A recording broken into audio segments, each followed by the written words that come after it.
Purple Daily is daily Vikings entertainment. We just want the Vikings to win a Super Bowl before we die. I will ride with this group. Seriously, man. Please. And away we go. Oh, we're in the thick of it now, boys. We got the Jets are panicking. The Jets are reliving a previously famous Viking season that we will talk about later on in this episode. But it's a crash course between two of the three best teams, maybe four in the NFL, Vikings and Lions. Judd's going to be out at the practice facility for press conferences tomorrow, so we will hit you with Judd's practice notes at some point before the week is over. I believe Trenches is coming back for posting tomorrow, so Boone will give you some film breakdowns. But before we get into today's episode, which is picking the schedule, we're going to re-pick the schedule for the fourth time this year, now that they are 5-0. Let's talk about these glorious 32-ounce Pepsi Justin Jefferson souvenir cups right here. A bunch of you have been sending your photos of these. That you're getting these from local Hy-Vee Fast and Fresh locations, which we greatly appreciate. Let me take a ton of them in Iowa, by the way. So many Hy-Vee Fast and Fresh in Iowa. I stopped at one, actually. I saw these cups. Huge. Beautiful. It's huge. Yeah. They've been there for years and years. Yes, they are huge in Iowa. So on the side of this Pepsi cup is a QR code where you can scan it and you can enter to win Victor's Ride, a glorious Polaris-themed Vikings ATV that Jason from Egan won last year. They just brought it right to his house. Again, get these Justin Jefferson souvenir cups. Tweet the pictures to me at Phil Mackey. I appreciate them. And you can get them inside any Hy-Vee Fast and Fresh location. It sounds like in the upper Midwest, based on your Iowa experience. So, awesome times. All right, boys. Without further ado, should we re-pick the Vikings schedule here? Yeah, let's do it. Let's do it. So So Dex will put this up on the screen for the YouTube audience. And look at this. This perfectly fits weeks 7 through 18 here. Let's each start with 5-0, obviously. We'll keep track of our own records, and we can add our commentary between each and every one of these games here. Previous record predictions, I think the most optimistic any of us were before the season was like 10-7. Yeah, let me see here. That might have been you. I went first. My first one was 7-10. My second one was 9-8. And then I went back to 7-10. Okay. I got this in here somewhere. I think I was 8. I think at the end of the day, I was 8-9. Yeah, you definitely... I was one ahead of Declan, but Phil, I think you were above 500. You came in kind of pessimistic. Yeah. I have a notes page here, like historical show notes, that's like 98 pages long. Yep, I have a bad one too. On a document. It's buried beneath all the Polad stuff here. Yeah, we've done this 4 times. I should have brought this up before the show, but I'll find it before the end and we can compare. So let's go. We'll go Judd, Dex, and I'll round it out. Home against the Lions in week 7. Okay. I am so jacked for this game. I am so excited. This is a test. I think this is a test like the San Fran game was too, because it's just a tough team that wants to kick your butt, and the Vikings are trying to take on that approach. Coming off a bye, Lions 49 points at Dallas. Vikings win this game. Wow, dude. Oh. Wow. Vikings win. It's going to be, you know what though? This is another, that San Francisco game was an absolute grind, but it was great because it proved something. This is another prove it game. So I'm going win. Boys, I think this is the last week of the mustache. I really do. I think this is the last few days of the mustache. I think this is a loss. I just think even with no Hutchinson and the Vikings though coming off a bye, I think the Lions are red hot, and I think they're going to have some answers for Sammy Darnold, and I think the Lions win this game. So I had the Vikings' first loss of season taking place this Sunday. Yeah, I know fans of Purple Daily, Vikings fans, you really want us to just have this be like a 20-minute exercise where all three of us pick win across the board. Perfect season. All of us have them going 17-0. Yep. No game closer than 8 points. And we do reserve the right to change this prediction as we gather more information for the picks episode on Saturday. But right now, I'm with Declan. I have this as a mustache shaving loss. First one of the season. Let me give you one factoid too that I think puts into context what the loss of Aiden Hutchinson does here. Okay, he has an NFL leading 7.5 sacks. The Lions as a team have 15. They're without Hutchinson. Don't forget, and this was their big mistake, they signed Marcus Davenport to be one of like the key pass rush guys along with Aiden. Mm-hmm. He has a triceps injury, and shockingly, his season is done. And then they have a linebacker, Derek Barnes, who has a knee injury and probably won't play. So their defense is going to be significantly impacted. And Sam Darnold, I mean, the Hutchinson injury sucks because it's bad for football. But the Vikings catch a huge break here because I think there's a real question about the Lions' ability to pressure, which is what they obviously, with Hutchinson, would have had coming into the game on Sunday in spades. So. Yeah. Okay, then you get a short week. You go out west at the Los Angeles Rams, Thursday Night Football. Okay, this is where, despite the fact that the Rams, I believe, are 1-4 right now, this is where I have a loss for the Vikings because it's a quick turnaround, and that Lions game ideally will be a football bloodbath. I mean, it's gonna be just two teams, haymakers in the corner, 15-round prize fight. And then you're telling me, and this is why the Thursday night games, I hate them. Then you're telling me, hey, just go out to Los Angeles and beat the Rams. I don't see it. So I'm going Detroit win, but the Rams a loss. More so based on a schedule loss than like the Vikings being bad all of a sudden. Two things. Number one, are you saying we should abolish Thursday Night Football? One, I'm not a big fan, but two, in a situation like this, I hate it. Like, so particularly, like you're playing Detroit, haymakers, and then you're going to play on Thursday night. Like, you have 1 day of actual practice. You don't like the actual setup of opponents. Like, if this was Jaguars going into Rams, you would probably feel better. If the Thursday night game disappeared tomorrow, aside from Thanksgiving, I would not care. No, stop. Wow. Yeah. Really? What do you mean, really? Yes, dude. You're saying I'm not a huge fan of it. No. How many Thursday night games do you watch over the course of 18 weeks? It's the game. It's almost inevitably, unless it involves a team like from the Vikings division, it is the game that I ignore the most. I'm not a big fan of it. I mean, there's for sure clunkers. Don't get me wrong. There still are some clunker games that I might tune out by the first half, but I still thoroughly enjoy Thursday I get Night Football. excited for it, even knowing that, I'd like a different broadcast booth at some point. But the worst football game is still one of the best meals you're going to have all week. You know, like I'll go in, like I've been to JD Hoyt's, Minneapolis, Manny's a bunch of times.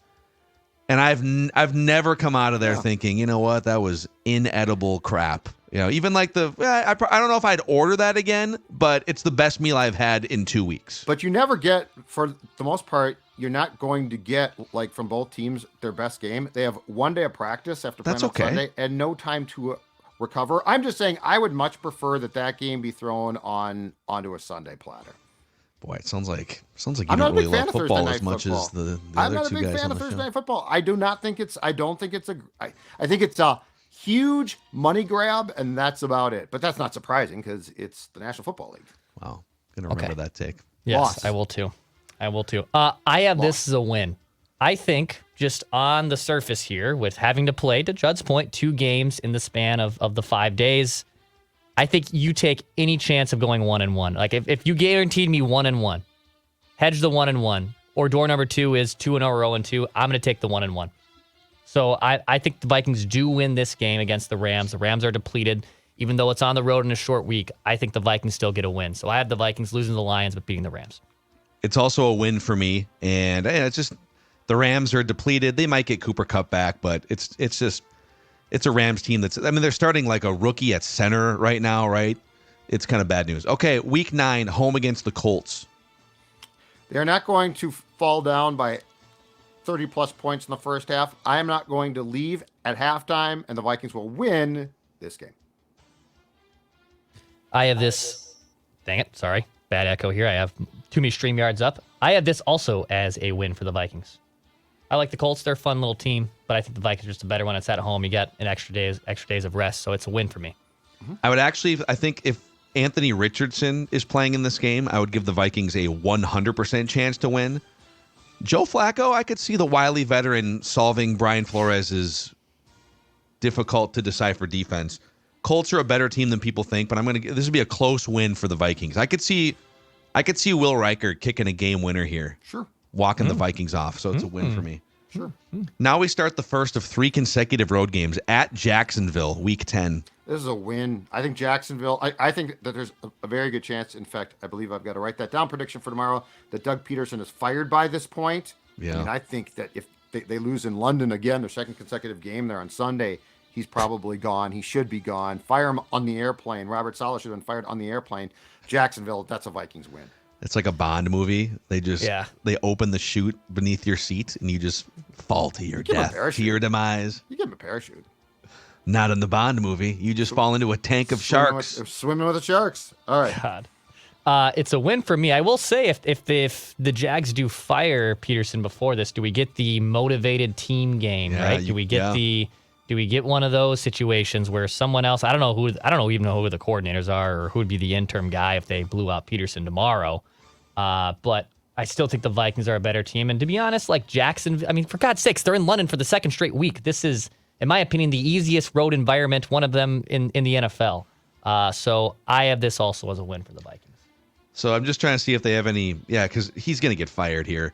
Press Taylor is their offensive coordinator. But he'll get fired too, I bet. Mike McCoy is their quarterbacks coach. Wasn't he like... Yeah, he was like the Chargers coach. Okay. Yeah. And then Ryan Nielsen, who has... Ryan Nielsen looks exactly like Declan. Let me see if I can hold this up. Yeah.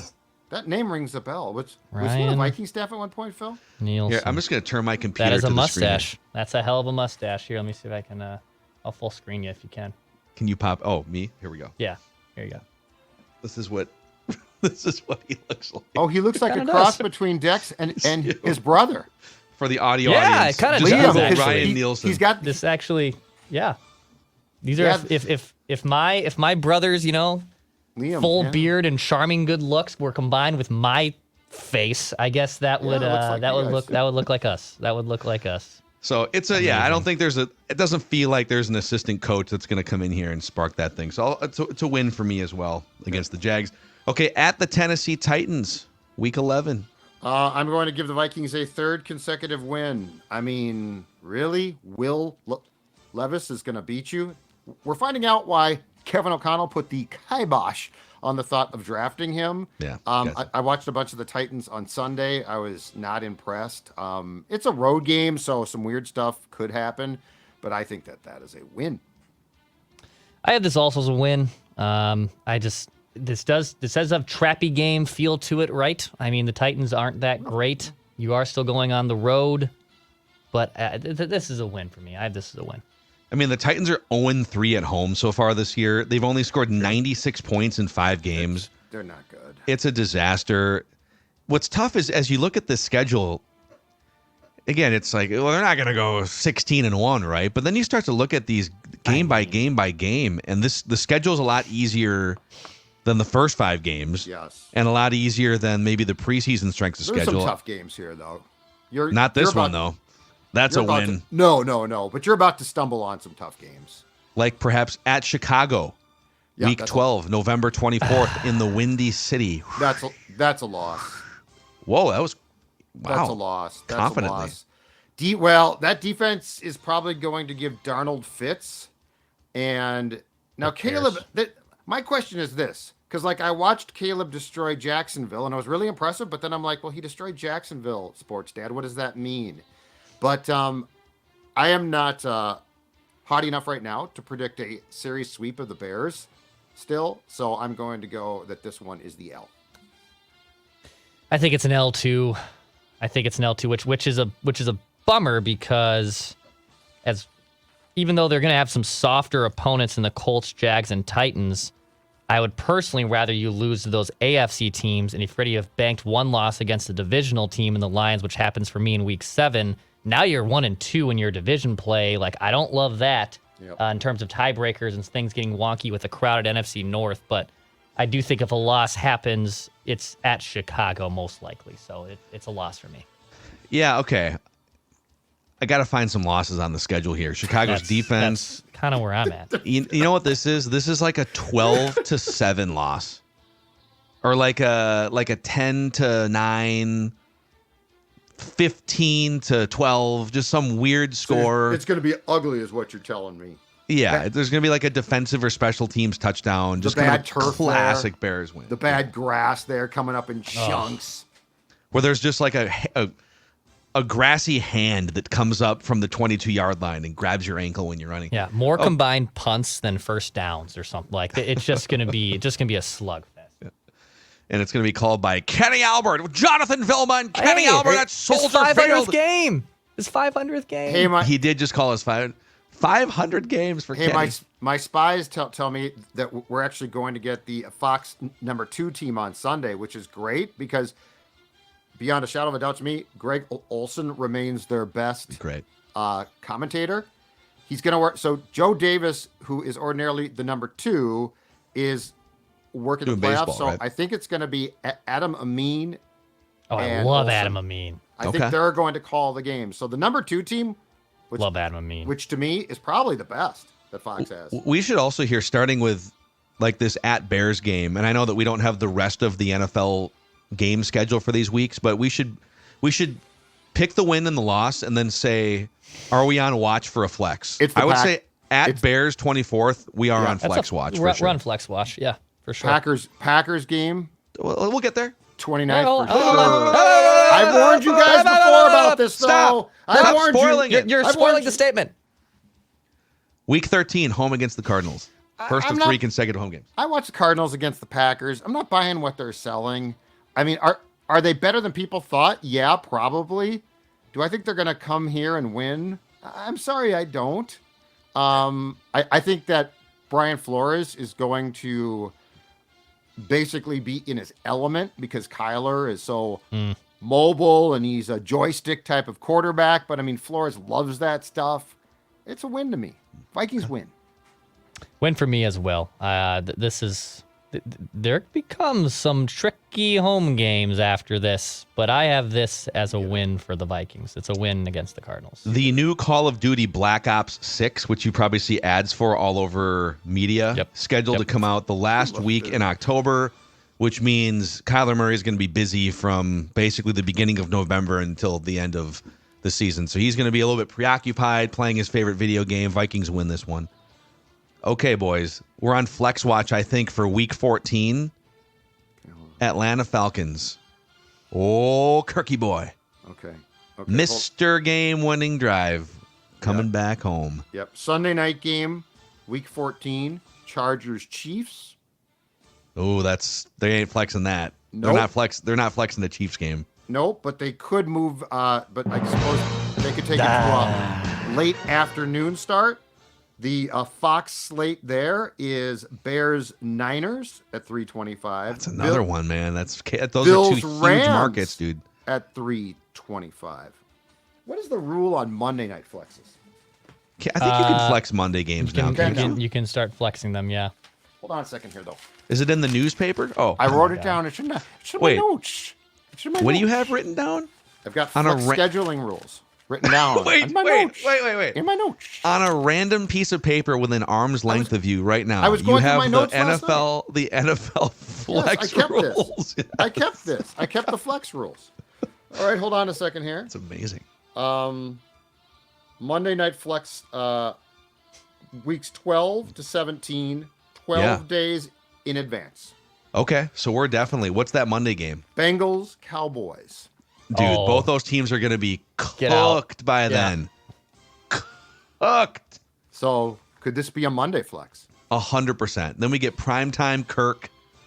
Judd, who wins that game? Monday. It'll be Monday Night Football, Week 14. You know what? I've seen. Oh boy, this is a tough one because it's primetime Kirk, but it's also vindictive Kirk, and Kirk does surprise you at times. I'm going to go with a loss now.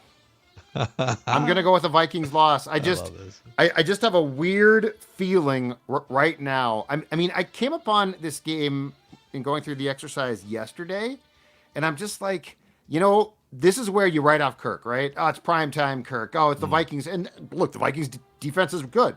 They might be banged up by then. Who knows? But I just had a weird, like, vindictive Kirk is a thing. You like that? Loss. Okay. What was that? What was that sound? You like that? You like that? Oh, you're doing the high voice, the cracking voice. Voice going up. So Old Dex tweets. We'll be at a Four Seasons in Maui for this game, regardless if it's Sunday or Monday. So I will be calling in with a hot take and maybe a vent line rant with a Mai Tai or whatever the hell in hand. I got to figure out actually what beverages to drink, because I don't really do rum very well. But regardless, I'm excited for this game, and I think the Vikings win. I think they stick it to old Kirky boy. Classic Kirk game. I envision this being the one possession, grinding your teeth type of game, but I have the Vikings beating the Falcons at home. Win for me. Guys, I think this is Kirk Cousins' Super Bowl, man. Oh, God, yeah. I think this is the game on the schedule for him, because even though he leveraged everything perfectly and he got everything he wanted, right? He got the multi-year contract. Yep. And he gets to be closer to his wife's family down there, and his dad lives in Florida. It's like he got everything he could ever want. But he's still going to feel slighted that the Vikings didn't match or want to go all in like the Falcons did. Yeah. And they've proven they can move the ball. Also, Kirk has familiarity with trying to decipher that Brian Flores defense at the line of scrimmage. Yep. He's going to be the quarterback on the schedule that has the most likely chance to pick up on tells at the line of scrimmage. Right now, I've got this as Kirk Cousins' ultimate revenge game, beating the Vikings at US Bank Stadium. I've got a weird, because like, and it feels like this is the type of game where you're like, yeah, Kirk Cousins, right? Like, I'm going to write this one off. And then he's like, oh, no, I'm going to show you. He can play. Vindictive he can play. Kirk. He's very vindictive, I think. Now we get to the final. He's a very vindictive man. I think you've made that clear. Let me just tell you a little bit about a vindictive guy. Vindictive guys, they like to win games like this. These are some all-time Judd side rants in this 20 minutes of. We went from Thursday Night Football rant to having the notes on flex schedule to jumping the gun on what we can be on Flex Watch to vindictiveness. This is great. This is great. Okay. Bears. So, all right, we're on to the third of 3 consecutive home games here. Bears. It's a Monday night game right now, and as of right now, that ain't going to be flexed. That's Chicago market. Yep. It's division, and both teams are very good right now. And it's Declan's birthday. It's a day before. I forgot. 15th. Okay. Did you forget your own birthday day? I did. There's a lot of moving parts. Win for the Vikings. I also have this as a win. I think they'll split with the Bears. So I have the Vikings sweeping this 3-game homestand. Yeah, this is going to be overwhelming for the Bears offense. Caleb Williams, going into that enclosed stadium, lubed up fans on a Monday night, playoff positioning at stake. Then we go to Week 16 at Seattle. It feels like the Vikings play at Seattle pretty much every year, and it's always after Thanksgiving pretty much every year. You get to play in the windy, cold, gray conditions. The Zimmer Vikings lose this game. In fact, they lost it a lot. But I feel like this is a tougher now team that can actually go on the road and win this game. I think Seattle's better than some people thought, but they're not great, obviously. I'm actually going to say that the fortunes in Seattle reverse themselves and the Vikings win this game. So Seattle's a little wonky. They're super pass heavy right now. They're chaotic, but also really fun to watch at times. I had this as a loss. Eventually they're going to have to lose some games here on the schedule for me. So I also have this more as just a tough road environment. This is a loss. This is a tough one, man. But the Niners went in kind of a similar style as the Vikings are playing and made fairly easy work of the Seahawks. I'm going to say it's a Vikings win here. I think Seattle's 3-0 start proved to be kind of fluky. They don't necessarily have the roster that the Vikings have, and Geno Smith can get a little over his skis sometimes. So I'm going to say it's a win for the Vikings.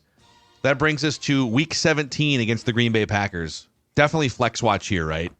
This is a noon Sunday game, but this is a flex watch game. This is a huge one. Always was last year's game where they beat the Vikings in this same situation. Was that always a Sunday night game, or did that get flexed in? I can't remember if that was also flexed in or not. Would it be? I don't remember if it got flexed. Yeah, I think that was a Sunday night game. Yeah, if it I was a Sunday recall night game. Yeah. correctly. No, but I do think I think it was scheduled as such. Okay, I gotcha. But here's the flex. NBC on Sunday night, week 17, Dolphins at Browns. Oh, goodbye. See you later. Bang. Get the hell out of here. The Chris Dolphins Collinsworth have brought doesn't their wanna bad. watch you. Yeah, and I'm looking through the schedule. This is the best game. This is Your the best game. QB's a creep. Now get his ass right out of here. Will Tua play again? He says he will, but he probably should not. And this is this night game, this now prime time game. You know what? What do I Vikings know? win. Vikings sweep Wow, the dude. Packers. Wow. I hesitate Wow. to go there, but I am going there. Vikings win this game. I have this as a win as well. Wow. I think Wow. this is gonna be a close. badass game, man. Oh, yeah. You know, I don't really care. I know this is on the 29th, but like New Year's Eve gets so overrated as an adult. This is my New Year's Eve party. This is my night that I'm celebrating a new era of Vikings football, and it's a big sweep of the Green Bay Packers. with Chris Collinsworth gushing about Jordan Love, gushing about Kevin O'Connell. He'll be so. I mean, there's so many platitudes to throw around here. Boy, I'm going to say it's a loss. Oh. I think they're splitting with the Packers here. And Matt LaFleur put on a clinic in the second half, maybe found a little something, Yeah. maybe found a tell or something. So I'm going to say it's a loss. That brings us to week 18. And they haven't set the schedule for this yet because they're waiting to see. But this could also wind up being, if this is for like the division or the number one seed in the National Football Conference, this could be a Sunday night game. Judd? This is. Hold on a second. I want to check something here. Yep. This is a loss. This is a loss. They split with. I mean, Detroit is damn good, and it's hard for me to get the Vikings sweeping them. So I do predict the Vikings are going to win the game on Sunday, but I think that this is a loss. Keep in mind, the Lions still have to play the Texans as of going into this week. The Texans, the Niners, the Bills, obviously 2 games against the Vikings. The Lions have had a pretty easier schedule to this point. Gets tougher from here on out. This is likely for a division. This is likely for seeding too, obviously. So I have this as a humongous win for the Vikings. And I have gone from 7-9 to basically doubling. Let's see here. I'm extra mass right. 1, 2, 3. I only have 3 losses on the schedule the rest of the way. So you've got 14-3. Yep. Judd, 14 and 3. you have I have 8-4 the rest of the way. So Okay, I so I'll have finish the math there and go 13-4. 13-4. I'm looking up the primetime game schedule for week 18 because I know it gets wonky. I think there's a Sunday, but no Monday night game. Do they even have it? there's never a Monday game, and I feel like the whole slate is just TBD. Yeah, I think the whole slate's TBD. Yeah. Okay. By the way, it's a loss for me at Detroit to finish the season, so they're kind of stumbling. I give them a 12-5 record, and I know people are going to hammer me for this in the comment section, but the Lions are awesome, even without Aiden Hutchinson, and the Packers are no joke too. And if they finish 12-5, and they leave a little bad taste in your mouth too, I've always felt like 2025 and 26 are the crescendo years, and they're just arriving a little early here. So we'll see. We'll see. I hope you guys are more right than I am. But either way, if the worst case scenario is mine, which is 12-5 and fighting for the division at the end of the season, with maybe best case being 14-3, whew. The flex scheduling, by the way, for Sunday night, weeks 14 through 17, gets into a 6-day window. So that can be very, very close to the actual A 12-hour window. Yeah, you got to be ready. You have to be ready. We'll put you on TV at any time. It could be halftime of your noon game. We're going to pause it because it's such a great game. and you guys got to wait for Collinsworth and Tirico to fly in. I got to get on their private jet to get here. Oh man, maybe by then, maybe you can be enjoying some winter football in your enclosed new deck. I don't know. Is that a thing? Can Ugly Deck build enclosed decks? I'm sure they probably Let me can. look at my I notes just here. I just sit in the cold and watch football on the deck. That's it. I love it. Well, Frozen tundra of my deck. Then you are on a perfect track to have a new deck, which Ugly Deck is on a mission to rid the world of all of those hideous decks. Book a free deck estimate this month. You're going to get 3 free footings included. Just need a facelift for that deck? Get up to $1,000 off installation or a DIY deck package. For the DIYer, guess what? Ugly Deck can install your footings and ledger, save you from the mess and frustration on the worst part of building a deck. If you want the top carpenters and maintenance-free decks to build your entire deck, I've always said this is the Sports Dad route. They build year-round, so book a free estimate today for a new deck this year. Declan, all you have to do is go to uglydeck.com, uglydeck.com, and yes, fall is the most glorious time to sit outside on your beautiful new deck and watch football. Uglydeck.com wants to set you up. Yes. So I just popped open the Prize Picks app here on my phone. Prize Picks, where you can win up to 100 times your money with as little as 4 correct picks. You select between 2 and 6 players. You pick more or less on their projected stats, and you place your entry. So baseball action tonight here. Aaron Judge, all rise. You can go more or less on 1.5 hits plus runs plus RBIs, which feels I don't know. Feels like that's a little low, but maybe that's part of this. They're trying to bait me here.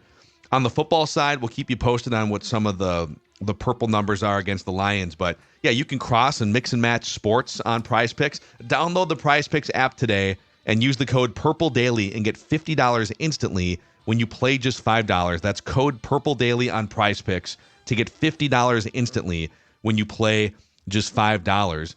This morning, I had a chance. I had a little Federated breakfast this morning, and I had a great time catching up on what's happening with their business. Federated's been a great supporter of ours here as we've built Score North over the past 5 years and Purple Daily, and they can support your business. It's like having a great offensive line for your business, a group that stays focused on safety and preventing claims, risk management. You can find out more about the industries Federated works with, and you can find out about their 120-year history based in Owatonna, Minnesota, helping businesses maximize their success at Federated Mutual Insurance Company. It's our business to protect yours.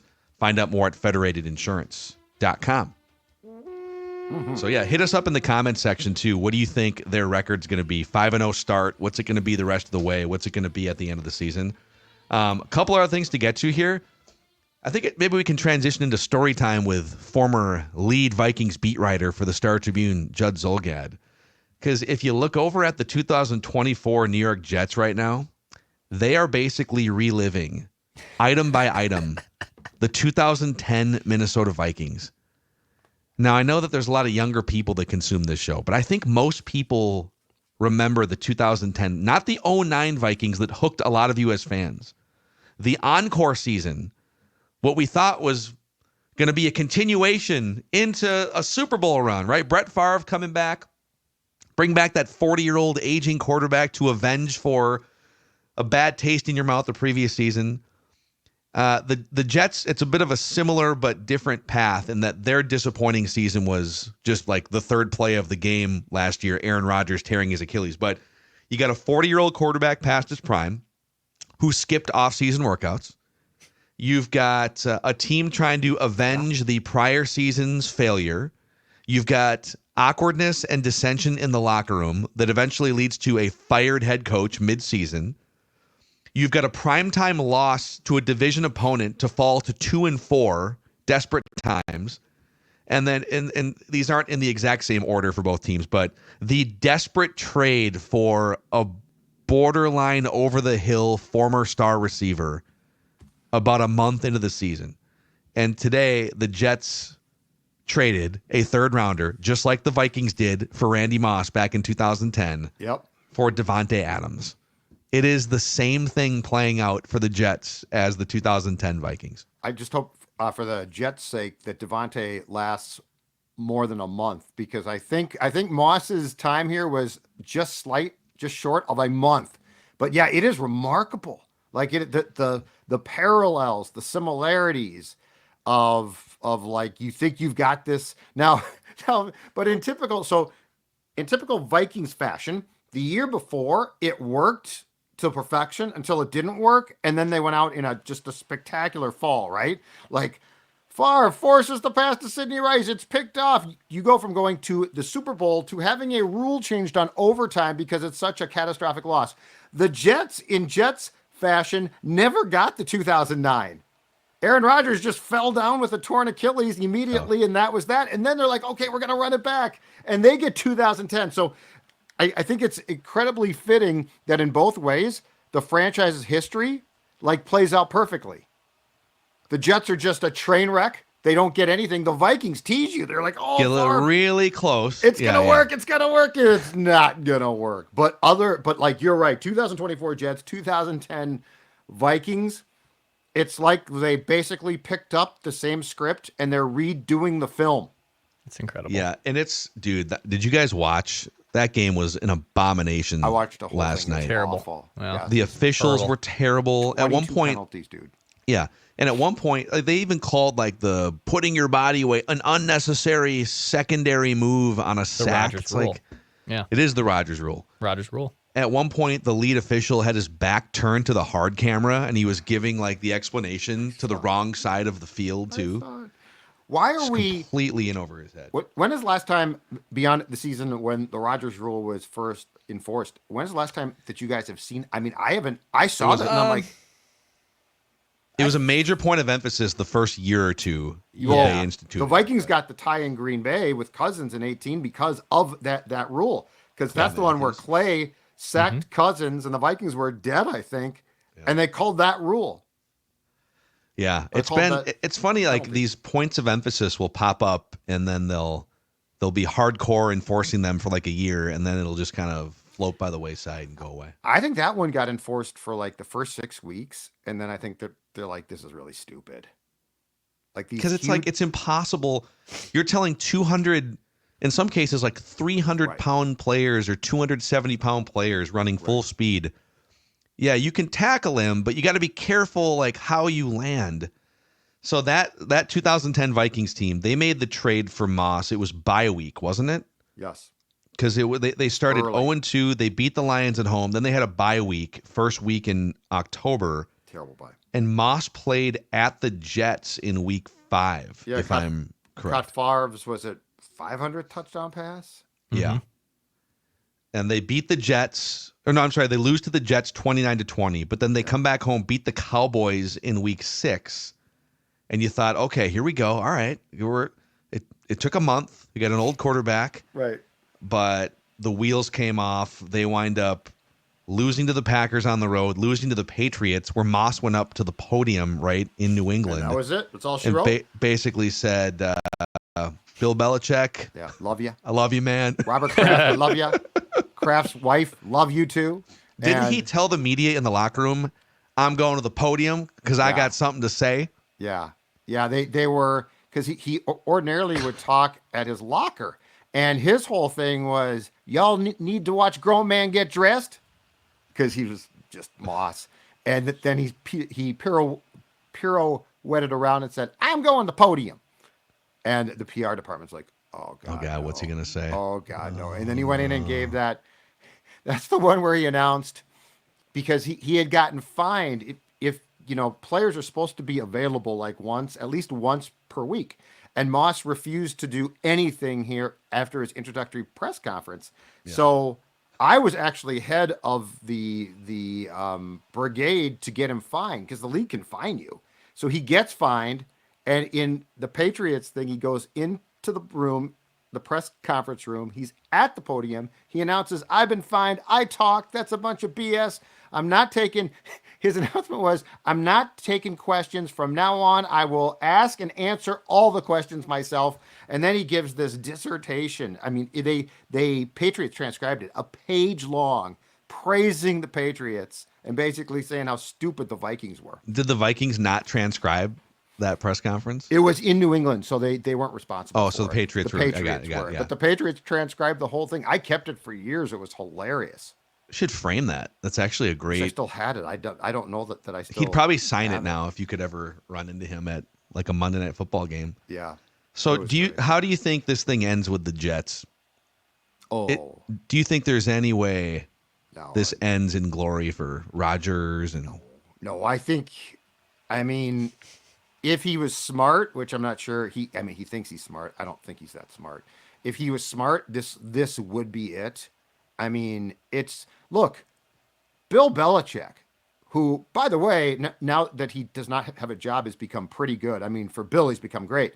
But did you hear him with he's savage Eli Woody and Peyton? Johnson? He Yeah. did, and Woody Johnson deserves it. He's a buffoon. Ready, fire, aim with Yep. that owner. Yep. Yeah. And now, do I think that Saleh was as good as Belichick said? Like, Belichick tried to make it sound like he didn't deserve this at all. Well, they had some problems, so I'm not allowing him off the hook completely. But Woody Johnson is a awful, underrated, because he's in New York, underrated, terrible owner. So if I'm Rodgers, my advice to him: get out, Aaron, retire. But It his didn't ego, work. his I know that- he has the biggest ego of any player in the NFL. And he's not that smart. His biggest problem is he thinks he's so smart. I think he's football genius for sure. Yeah. And like that Mike Williams play at the end. So here's what's hard for him. Now, the Vikings loss, he fell on the grenade after the game for that. He said, I need to be better. It's the first time I've ever thrown 2 interceptions in the first quarter, which is, he generally rolls his eyes and throws other people under the bus as much as he can. But even like that game against the Vikings in London, dude, you just got completely tricked by Andrew Van Ginkel. You overthrew one to Bynum. There was nobody else you could blame. But that last throw to Mike Williams, for one, Mike Williams, bad time to lose your footing. That was like 10 yards underthrown. Yeah. And the Jets defender comes sprinting in. I guess if Mike Williams doesn't fall, maybe it's just an incomplete pass. Mike is also maybe cooked. right. Like, they are trying to get, it's a turn up, man. He was really good at one time. He got nothing left. And he dropped another pass at some point early in the game. But like, Rodgers just creates so much tension. He's the opposite of Brett Favre comes in and it's just loosey goosey. If you mess up, whatever, we're all just out here slinging it around, having a good time. You make one mistake with Rodgers and you get the glare of death. Yes. You get the eye rolling, the head going back, and he just creates tension for people. Yes, he is. But it's not going to work there. It's not going to work there. Like, dude, you're never going to win there. That thing is a dumpster fire. Their schedule, by the way, at Pittsburgh this upcoming week. That's a Sunday night game. And then they get at New England. They should win that game. But they get Houston after that. And then toward the back end of their schedule, they have another game at Buffalo. There is a Jacksonville, a couple Miamis mixed in. So they can make a run late, but it's gonna be tough sledding. And I know that Dukes is pleased for his guy, Todd Downing, who used to be a chauffeur for Tice here and is now calling plays for the Jets. Eden Prairie assistant coach too. Yeah, but I'm going to tell you right now, the acquisition of Devontae to me makes it worse, because what you're going to have here, again, to channel 2010, what happened was Moss and Favre, of course, were thick as thieves, right? Because they're both really good at what they do. And Moss had declined, but he was still Moss. And like they would, from what I'm told, basically just mock Childress's play. His designs, his thoughts. Okay. Do you think that this Jet staff has a chance with Devontae? Because Devontae and Aaron are going to be tight, right? Yeah, these guys sure. are going to savage them internally. Like neither one of Nathaniel those Hackett, guys. Nathaniel Hackett, who's already been castrated, he has no control. And Aaron anymore. did nothing to stop that. And Jeff Ulbrich, who is a good defensive coach and has a good reputation, he's in over he's trying to call defensive plays, put together a defensive plan, and like run the in-game strategy stuff. This is why you promote the special teams coach lots of times, because of exactly that. Because he's free to roam around. You can't, like, this poor guy. It's one thing if you've done this before, right? Like Zim called defensive plays and stuff, but he's never done this in his life. He's expected to take over a struggling team, call defensive plays on basically what amounts to an incredibly high maintenance team because of the quarterback. And now Devontae is going to come in, take one look, and be like, "Oh man, this is bleeped."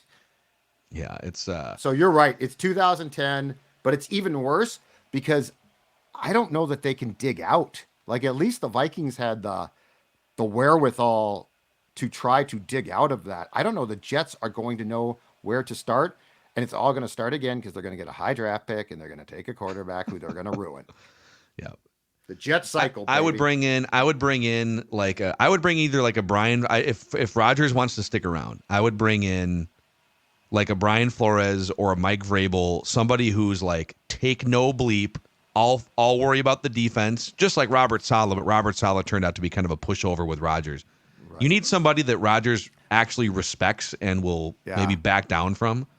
And clearly he didn't feel that way about Robert Saleh. Now, on Flores, though, I would say that this would be a terrible position, though, because he's coming off the whole Tua thing.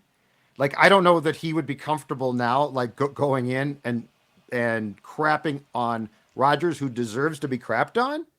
So I hope he doesn't get that job. I would like to see him, if he does leave, succeed. I think the Jets are just a losing proposition. Yeah. Hey, I want to ask you a Sam Darnold question here via Judd's Substack that people can sign up for. Absolutely.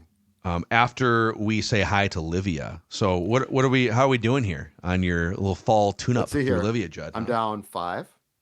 I'm down 10.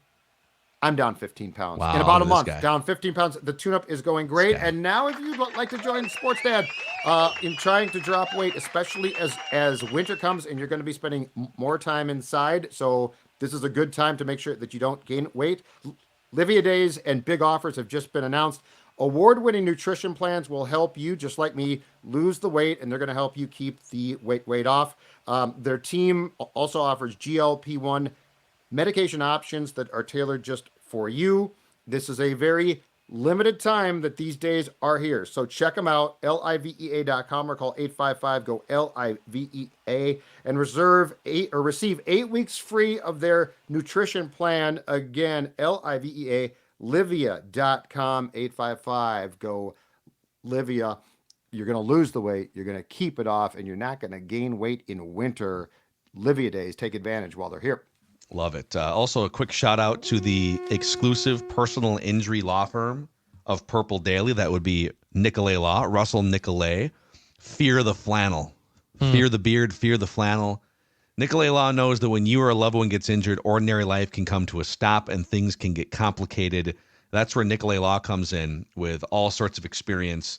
They know every play that the insurance companies have, and they'll go the whole 9 yards to make sure you get the compensation you deserve after an accident. So if you've been injured, get Minnesota's local award-winning injury lawyers. Get Nicolay, nicolaylaw.com, or give them a call at 1-855-NICOLAY. Can Sam Darnold win Comeback Player of the Year? It would take pushback by the voters. And let me explain this, okay? First of all, DraftKings just put out some odds, I think about a week ago, on this topic. And Sam Darnold had jumped. Rodgers was the top favorite here at plus 200. So it's like, okay, yeah, makes perfect sense, right? Guy is having a, by all accounts, really good year. The team has 5 wins. But then we find out that he is subject to what I will call the Damar Hamlin rule, and this is the overreaction of overreactions. So there's a guy by the name of Rob, I think it's Maddie, Maadi. He works for the Associated Press, covers the National Football League. He tweeted last week after seeing all of this Darnold stuff, right? Like, Sam Darnold, comeback player of the year, and it makes perfect sense. The AP offered guidance to voters before the season began, instructing them that, quote, the spirit of the award is to honor a player who has demonstrated resilience in the face of adversity by overcoming illness, physical injury, or other circumstances that led to him missing playing time the previous season. Okay, so it's about coming back from an ailment or an ACL or something. It's the biggest overreaction of all time. So I will agree with this. Damar Hamlin came back, played in 5 games and 2 playoff games for the Bills last year. Of course, in January of 23, he basically died on the field during a game. Yeah, we'll count that one. And yeah. so he should have won the award. Instead, Joe Flacco on his couch for 2.5 months, throwing the football to his wife and kids, gets signed by Cleveland, plays great, goes 4-1 at 5 starts, 39-year-old quarterback. He gets 151 votes. DeMar gets 140. All right, that's not great. In a lot of people's opinion, including mine, DeMar Hamlin should have gotten the award. But this guidance now is based on that. And I'm going to say, thank the good Lord that the DeMar Hamlin's situations are few and far between. Yeah, it's awkward watching him play. Like last night, couple massive collisions. I know it's not comfortable. I don't disagree. But so is some of this that we don't want? Are players getting offended that, hey, I sucked last year and now I'm good, and the award is basically telling me that I wasn't good last year? This is the league. Well, so it's an Associated Press award. In a very weird twist that I don't get, the NFL doesn't have its own awards. So the MVP that they recognize is voted upon for the Associated Press by, I believe, 50 people who cover the league. Okay. Yeah. So they don't have their own, they've got an award show Super Bowl week, but they don't have their own awards. What happened here, it's very clear. The NFL went to the Associated Press and said, how did DeMar Hamlin, that's a great story, how did he not win? And they're like, well, people voted for Flacco. And they're like, well, put in some rules so that won't happen again. If this happened every year, and thank God guys don't die on the field every season, then I'd be like, okay, I get it. But they have so overcorrected now that you're going to have to give it to somebody. And my leading candidate right now becomes Kirk Cousins. Yeah, but he was good. That's the thing. It's You're not a very comeback. That's not a comeback at all. He was, in fact, the best he's ever played was like I'm not fighting you. I'm fighting the powers that be. I'm agreeing with you. The best he's ever played was like the 4 weeks leading up to the injury, and specifically the 3 quarters leading up to the injury. I know. So it's not a surprise that he's like capable of still playing quarterback. People didn't think Sam Darnold could play. Like he couldn't play. Well, and by the way, Joe Flacco came back from the football dead. Joe Flacco was on a couch somewhere counting his Ravens contract money from 10 years prior. So people are reporting right now that this tweet with the guidelines means that Darnold can't win. I think he's a long shot because of this, but let me give you a workaround in the last portion of what I read, which I think is ripe for interpretation, and quite frankly, would cause me, if Darnold continues, to vote for him. The last part says, a player who has demonstrated resilience in the face of adversity by overcoming illness. Okay, that's not Darnold. Physical injury, not Sam, or other circumstances that led to him missing playing time the previous season. Yeah, he was held captive by the Jets from 2018 through 2020, and that led to... He was a backup because he was the 3rd overall pick in 2018 and didn't do a damn thing with the Jets and Panthers and was considered a bust. I think that last part leaves open for voting for Darnold as much as the league might not want that. But you know what? Who cares? Also, so Joe Flacco won it last year, right? That's correct. Right. Correct. You know what? He also overcame the Jets. That was his last stop the 3 years prior. Wasn't he teammates with Sam Darnold at one point? Joe Flacco. I don't know if he was, but but you're right about he had a 36 QBR with the Jets in 2022. Overcame the Jets to flourish again in the National Football League. Yeah. The guidance should be this. No one except for guys that played for the Jets can win this award. Yeah. When is, what's his name? Zach Wilson going to get, by the way, the numbers are hilarious. The same. The Jets have scored the exact same number of points. It's week after week. It's the same. I know. Through the first 6 games as they did through the first 6 games last year with Zach Wilson. Amazing. But that is, I think, one of the silliest overreactions to an award that I think should be open for people who make a comeback of any sort. Yes. Let formerly crappy players who flourished with new surroundings win comeback player of the year. Please, NFL. So, well, we'll see if long shot Sammy Darnold can scoop that award. All right, boys. Ridiculous. We got Write That Down predictions tomorrow. We've got Meat and Potatoes dropping at some point. Trenches will drop at some point in the next 24 hours as we steamroll our way toward one of the premier matchups in the NFL so far this year. It's the Lions and the Vikings. No, you're not kidding, Kenny. We're See, not, that's the thing. we're not getting Kenny When is anymore the for last that game. time the number 1 or 2 team beyond like a Thanksgiving game announced a Vikings-Lions game? Do you think Kenny's going to show up out of just habit?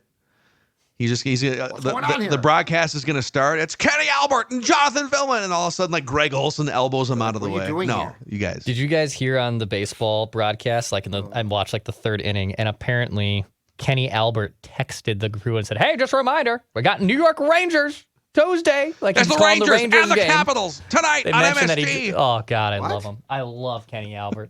I love Kenny. Oh, He's amazing. incredible. All right, boys. That's a wrap on this episode. Purple Daily Vikings Entertainment. We just want the Vikings to win a Super Bowl before we die.